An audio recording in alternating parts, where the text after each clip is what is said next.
Hey folks, for this screencast, we're going to talk about the Bdot controller that's currently in the ADCS code. And so if you scroll down to the main loop where you actually perform the integration and open up the satellite routine, and then you scroll down in the satellite routine and go to the controller routine, you'll see that there is a Bdot controller routine up here at the top. And then if the angular velocity of the system gets below a threshold, the reaction wheels kick in. I had a YouTube follower. I'm not going to say his name just for privacy reasons, but I had them they emailed me and asked a pretty interesting question, and it was about the Bdot controller that's right here. So in mathematics, this is the current is equal to the gain, K, right? So the gain times the cross product of the, angular velocity crossed with the magnetic field, and then you divide by n and a, which is just like a scale factor. So the thing is that this angular velocity crossed with the magnetic field, that is the derivative of the magnetic field. Like, that's how that derivative works. If you do 2 points fixed on a rigid body, and you take a derivative in the body frame, you'll get the derivative term in the body frame, which is it's supposed to be constant because you're assuming that the magnetic field is constant where you are locally. But then since you're rotating, the magnetic field locally is changing, and so that's the omega cross magnetic field. Now, what we could do is we could add in a line of code that says the current is equal to that gain times the actual derivative B dot, where and I think the gain can be in there. I think you could put in the norm of B in there, and then B dot would be a first order derivative, so it would be like B field nav minus B field nav previous divided by the control rate, or the update rate. Now, I can't code this right now because unfortunately I noticed that the way the code works is that the integration routine runs, the satellite routine is called 4 times, and then the control routine is called every single time the satellite function is run. And so right now, unfortunately, in order to test this Bdot controller, again, the YouTube user that emailed me asked a pretty interesting question, and it said, which one is better? Is the cross product of the magnetic field better, or is the Bdot controller worked? Now, I made the argument that this is very simple and it's analytic and doesn't require a first order approximation, and it will run faster. But they made the argument that, well, you don't need to know the angular velocity if you just use the pure Bdot controller, because if you notice, you're just doing the derivative of magnetic field rather than the angular velocity crossed with that, which takes away a sensor. But then again, if you're a CubeSat tumbling through space, I think you would want to know what your angular velocity is if you want to bring it down to 0, so I made the argument that you would know that anyway. But here we are. So what we're going to do in this video is, first, we're going to pull out this control routine, okay? And I think, if I remember correctly, current and, here, let's put this here, current and RW alphas, right? That's the output of the control routine. If I go to satellite and I go in here, the current and RW alphas, yes, is a global variable. And so I don't actually need to pass it into this state vector. So what we're going to do, actually, first what we need to do is run the code and make sure that the code runs the exact same before and after. But for now, I think I remember what the code was, so I'm just going to go ahead and write it. So I'm going to add in a scheduler and say if Tout is greater than last control, go ahead and run the control routine, and then of course last control is equal to last control plus next control. Okay, so that way the control routine is discrete. Okay, so in order to get that to work properly, you need to let's add in some parameters here. Oops, not hashtags, not dollar signs. We're gonna do, come on computer, we're gonna do control parameters. Okay, so for right now, I'm gonna say that last control obviously is, I'm gonna say negative time step, and then I'm gonna say next control is 0.1. Now the time step in this case is 0.1, so I'm thinking if this runs properly, it'll just run the control routine every single time. And so let's see if that works. So let's pop over here. So what I'm going to do is I'm going to pause the code, or pause the video, and then I'm going to run it, and then I'm going to unpause it and then show you the results. Okay, so I ran the code. That took 46 seconds, so you didn't have to watch that. There's the altitude, there's the orbit, that's the magnetic field, there's the norm, there's the Euler angles, you see they stabilized, there's the angular velocity, come down to 0, the current from the magnetorquers, there's the total current from the magnetorquers, there's the reaction wheels kicking in, there's the reaction wheels, there's the current in the reaction wheels, the total current magnetorquers plus reaction wheels, and then that's it. Okay, so everything's working exactly as we thought. If we go now and change this to, like, you know, hey, only run the control system every 10 seconds, and let's pause it, and I'm going to run it again. Okay, so now I ran the code. Notice it only took 34 seconds to run, and that's obviously because the control routine was running less. If I look at the altitude, that's the same. The orbit is the same. Magnetic field looks a lot different. Norm in the magnetic field looks the same. But if you notice, the control system is completely ineffective. I'm assuming, yeah, the current in the magnetorquers is running, but we probably have, yep, we've got some zero order holds in here, and so you'll see that the control system runs and then it keeps that current constant for 10 seconds, and so that added in enough delay in the control system that our system is just unstable. Okay. So now that we have a discrete controller, we can now go in and add the Bdot field with the update rate in here. So what we need to do is we need to put the update rate in here as an input. So then we go back to main, and that's next control is the update rate. So I'm going to throw next control in there. Okay. And then what I need to do in the control routine is I need to say, let's see, if, let's see, b field nav prev, and I'm going to make that a global variable, 1, 1 equals minus 99. It means that we have never initialized the routine. What I'm going to do over here in the main routine is I'm going to make, I have a b field nav prev already. Okay, so where is that? Let's see, where is that being used? I'm sure people in the comments, they probably know.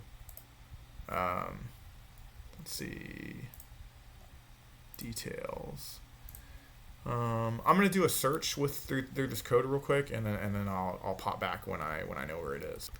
Okay, folks, I just searched through bfieldNav, and it's not used anywhere. It is a global variable, bfieldNav prev, and then in the satellite routine, here's bfieldNav prev, but it's not used. And then the control routine, it's not used. I'm gonna go to the navigation block and see if I'm gonna go. Let's open the sensor block. Maybe bfieldNav prev is in here. It's not. And then if I go to the navigation block. Oh, okay, there's bfieldNav prev right there. Okay, so it is being used in the navigation block for some filtering. So I don't necessarily want to use this because this is part of the filter block. Maybe I do. Yeah, you already have bfieldNav and bfieldMeasured. Yeah, but the problem is that bfieldNav is like a first order filter of the previous estimate. But I mean, I feel like that's fine. Yeah, let's just see what happens. Let's see if this works. So I'm going to go into control routine. So if b field nav 1 comma 1 is equal to minus 99, so that happens already in the navigation block, and the navigation block runs every time you run satellite, which is also technically not true. Well, there's a last sensor update there. So I'm gonna assume that that is handled there. So really, actually, I don't need this at all. I can just say that Bdot is b field nav minus b field nav prev, right? And then oh, sorry, and then you divide by the update rate. Okay, divide by the update rate, which is a variable up there, and so now that should go away because that's being used. And then the current is going to be k times b dot over the norm of b dot. Now, is norm a function? Yes. Okay. Now, what we need to do is we need to put a breakpoint here. The reason why is because I need to see the magnitude of this variable versus this one. I need to put in here probably n times a so that it's like scaled properly, but this gain k may not be 67,200. If you notice here, like I do some calculations to get that number there. So let's go back to here and run main, and now the code should break. There's PQR, so there's the angular velocity. There's the b field nav. So here's b field nav, here's b field nav prev. I didn't add that in as a global variable because b field nav is an input. So let's make that a global variable. b field nav prev. Okay, so now it's a global variable. We're going to run main again. Okay, so now b field nav prev, there it is. And then there's that. Are those the same?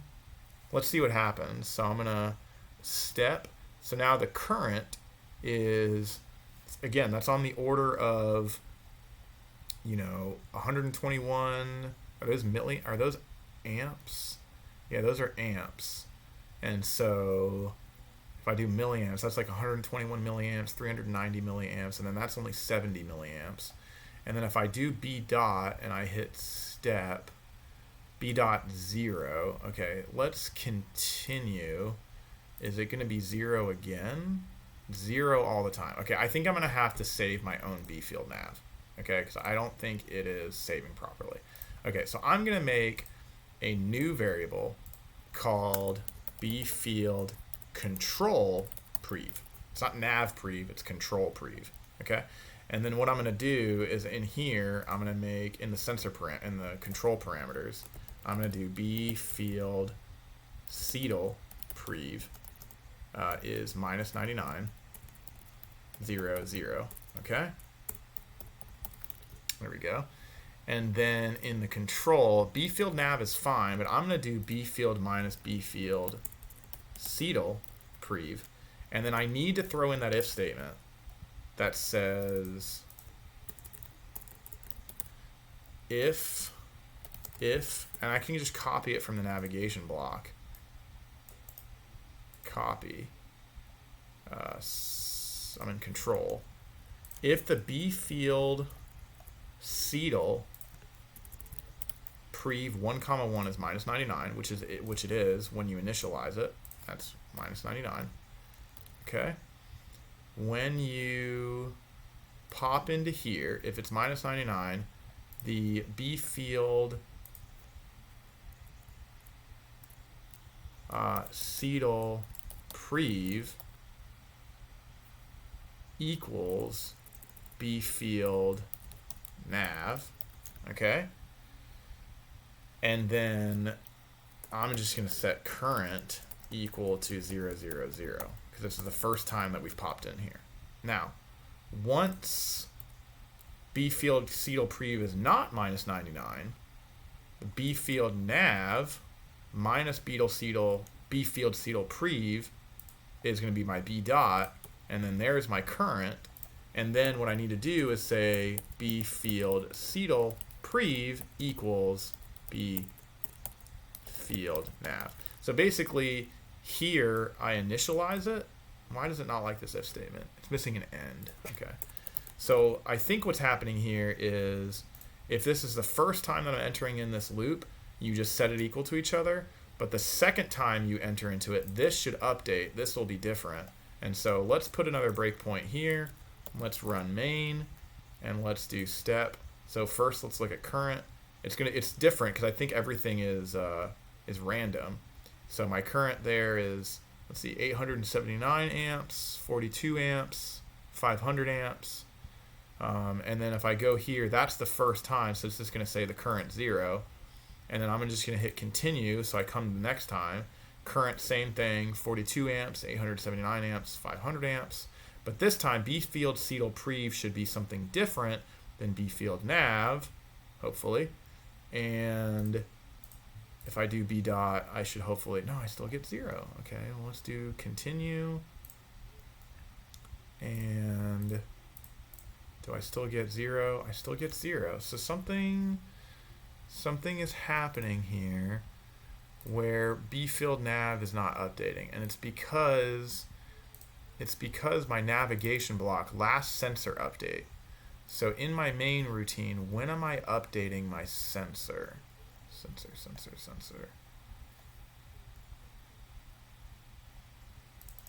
Last sensor update is 0. So it's running as fast as it can.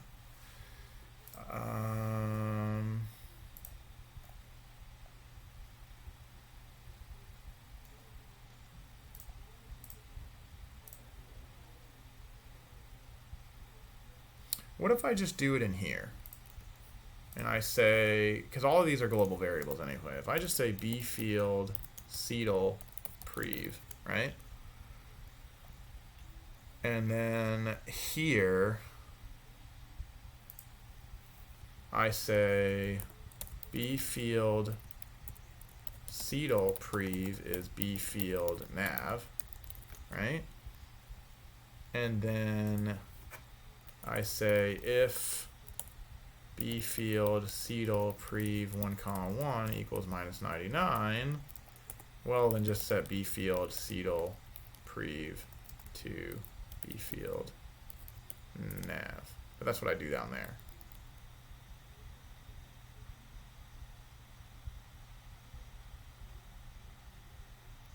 I'm having trouble here. Okay, folks, so this is what happened. It turns out if you go back to the main routine and you look at last sensor update, it said 0. I didn't know what that meant. If you open up sensor params, it actually turns out that the sensors only run once a second. And so if the sensors are only running once a second, you really shouldn't be running the control routine except once a second, because you're not getting any new sensor information, so you may as well just run the control system at once a second and just keep it there. 10 seconds was probably too slow. I haven't tested this yet. I probably should. But I just wanted to let you know that now when I go into the control routine and I type in main and I look at current, right? So there's current for that one. If I come in here, that's the first time B field is set. So I hit continue.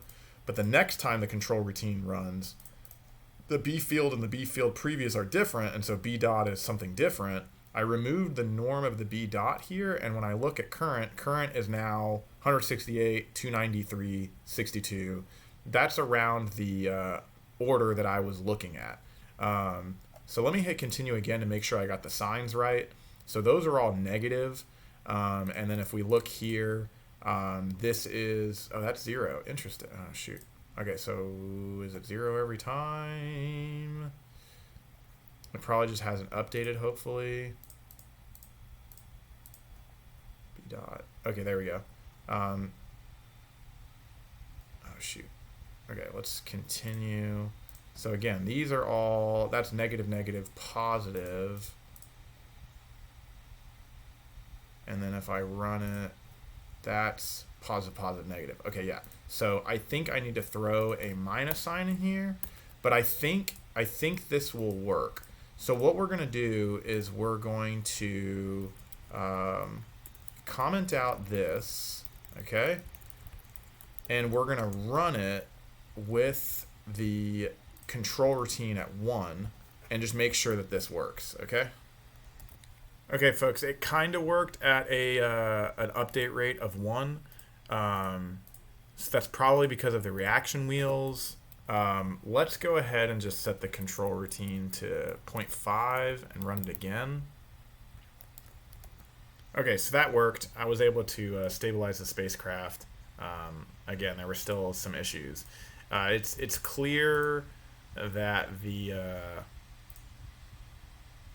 that running the control routine faster, even if the sensor routine isn't updating, it's interesting. I'd have to dig into that a little bit more. But I'm just going to set this back to 0.1. And then what I'm going to do is I'm going to go back to the control routine, and I'm going to comment out this guy, and I'm going to uncomment this Bdot controller here, and I'm going to run it and pause it. Okay, folks, I got it to work. I did a lot to fix it. Let me see if I can pull up the tab for the code.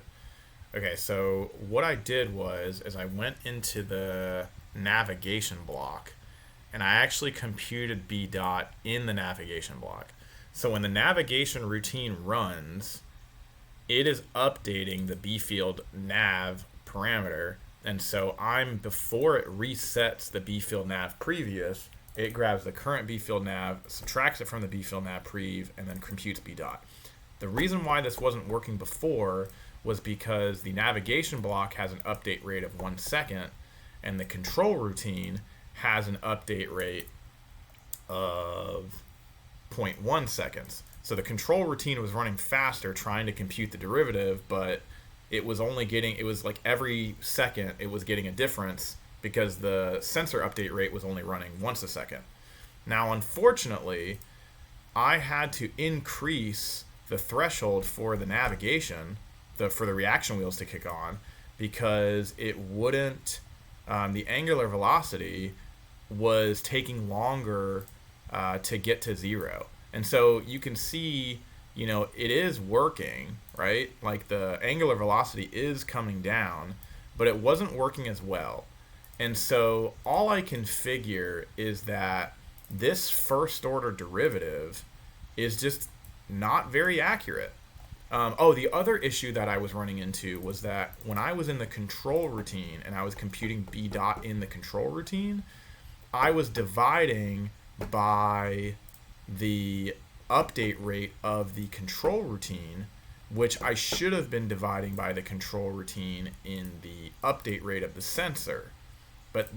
Which is why I ended up moving the Bdot computation into the navigation block. So now there is a line of code in the navigation block that computes Bdot. So every time the navigation block runs, it computes that derivative and gives you that derivative there. And then in the control routine, it uses that same Bdot over and over and over again. But because that first order derivative is just so much more inaccurate, like this analytic equation I just think is better. It just performed better. So yeah, I think you're simplifying the problem by just taking 2 consecutive Bdot measurements, but I think your controller is degrading. So I'm going to push the code. I'm going to push the code using the Omega Cross R controller, but just keep in mind you can uncomment this line of code, line 15 in the control block, and it'll still work. So both controllers work. I think Omega Cross B is better. It's more accurate. It's analytic. The pure Bdot controller where you take a first order derivative is easier because you're only taking magnetometer measurements, but I think it's less accurate and the controller is not as good. Cool. I hope you enjoyed this video. Hopefully it wasn't too long. I'm going to push the code. You can download it and play with it, and I hope you have fun with it. If you have any other ideas to make this code better, let me know and post it in the comments. Maybe I'll do it.